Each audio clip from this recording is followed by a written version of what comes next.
नमस्कार। आज हम जानेंगे मानव शरीर में रक्त का निर्माण कैसे होता है। रक्त का निर्माण जिस प्रक्रिया से होता है उसे हेमेटोपोएसिस कहा जाता है। इस प्रक्रिया में शरीर नई रक्त कोशिकाएं बनाता है। रक्त मुख्य रूप से 3 प्रकार की कोशिकाओं से मिलकर बना होता है।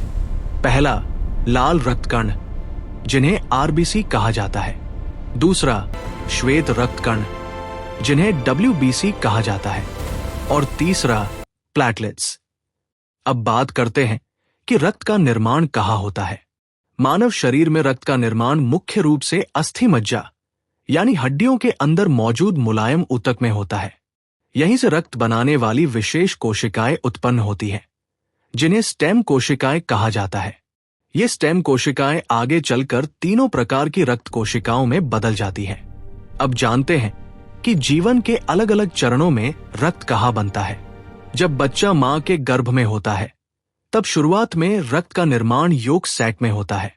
कुछ समय बाद यह काम यकृत और प्लीहा करने लगते हैं। गर्भावस्था के अंतिम महीनों में रक्त का निर्माण हड्डियों की अस्थि मज्जा में शुरू हो जाता है। जन्म के बाद जीवन भर रक्त का निर्माण मुख्य रूप से लाल अस्थि मज्जा में होता रहता है।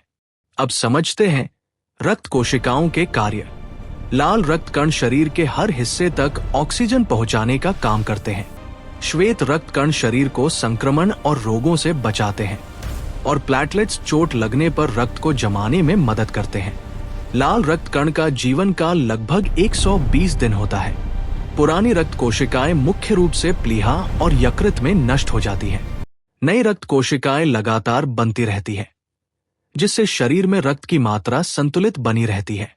इसी प्रकार रक्त का निर्माण हमारे शरीर में लगातार चलता रहता है और ये हमारे जीवन के लिए अत्यंत आवश्यक है।